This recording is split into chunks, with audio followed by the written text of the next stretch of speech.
Hello বন্ধুরা, চলে এলাম একটি নতুন রেসিপির সাথে। আজকের রেসিপি হচ্ছে পটলের কুমড়ো ফুল। তো রেসিপিটা খুব ইউনিক চলছে, তো আমি ভাবলাম চলো আমিও একটু বানিয়ে ফেলি। খুব ইজি রেসিপি, খুব কম সময়ের মধ্যে।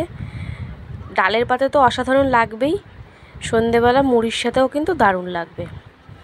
তো ভিডিওটা অবশ্যই প্রথম থেকে শেষ অবধি দেখবে, দেখে ভালো লাগলে অবশ্যই কিন্তু লাইক কমেন্ট শেয়ার করতে ভুলো না। এখানে দেখো পটলগুলো আমি ছাড়িয়ে নিয়েছি, একটু খোলা রাখিনি। তো এবারে আমি এর দানাগুলো বের করে নেব একটা চামচের সাহায্যে। ভালো করে পরিষ্কার করে নিতে হবে প্রত্যেকটা। পাকা পটলে কিন্তু হবে না, একটু কাঁচা শক্ত পটল হলেই সুবিধা হবে। কাঁচা মানে পাকা হলে একটু নরম ভাবটা বেশি থাকে, তো তাতে মানে অসুবিধা হতে পারে, ভেঙে যেতে পারে।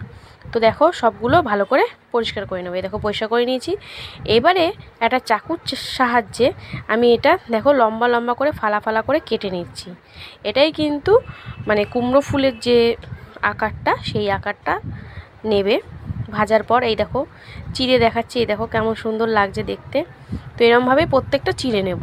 এই দেখো চিড়ে নিয়েছি, সুন্দর লাগছে দেখতে। তো দেখো সুন্দর করে চেরা হয়ে গেছে। এবারে একটা ব্যাটার তৈরি করে নিতে হবে। তো চলো এবারে ব্যাটারটা তৈরি করে নিই। আমি এখানে বেসন নিয়ে নিয়েছি,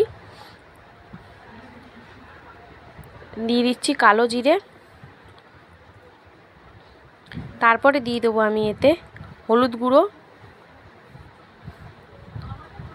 তারপরে আমি এতে দিয়ে দেব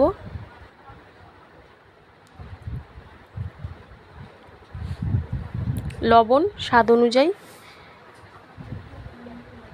এবারে সব কিছু ভালো করে মিশিয়ে নেব।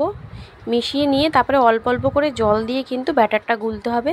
ব্যাটারটা খুব বেশি গাঢ় করাও যাবে না, আবার খুব একটা পাতলা হলেও কিন্তু চলবে না, তাহলে পটলের গায়ে লাগবে না। তাই জন্য সেই বুঝে কিন্তু ব্যাটারটা তৈরি করতে হবে। একদম বেগুনির যেমন ব্যাটারটা হয় বেগুনি করার সময় বেসনের, সেরকম কিন্তু একটা ব্যাটার গুলে নিতে হবে। তো এই দেখো অল্প জল প্রথমে দিয়ে ভালো করে একটু মিশিয়ে নিই। এরকমভাবে মিশাতে মিশাতে, আর ব্যাটারটা যাতে ভালো করে সব কিছু মিশে যায়, মানে বেসনগুলো যেন দানা দানা হয়ে না থাকে। দানা দানা হয়ে থাকলে কিন্তু ভাল লাগবে না খেতে। তো একদম মানে ভালো করে ব্যাটারটা ফেটিয়ে নিতে হবে। এ দেখো ফেটিয়ে নিচ্ছি।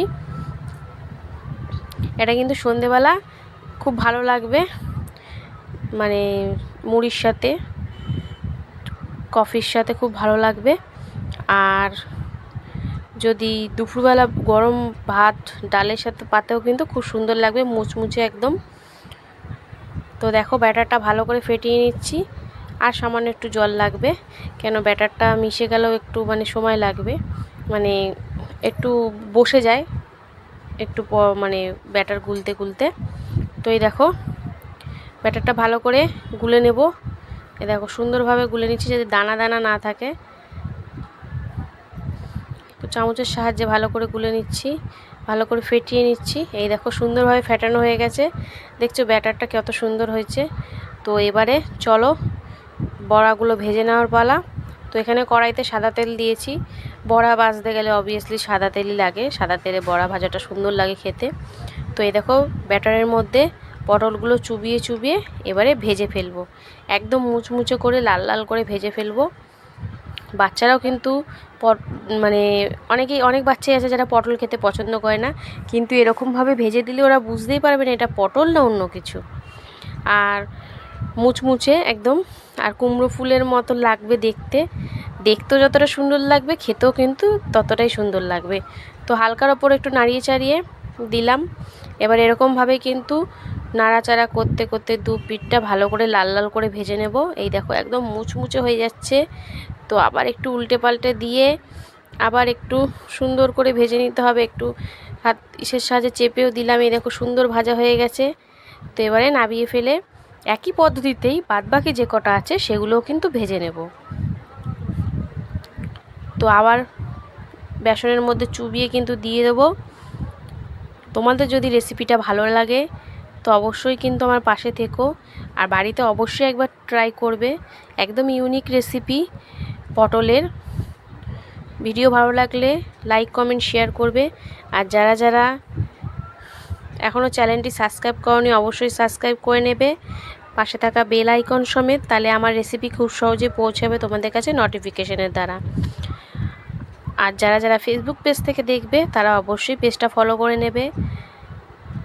তো দেখো এরকমভাবেই কিন্তু ভেজে নিচ্ছি একদম মুচমুচে করে।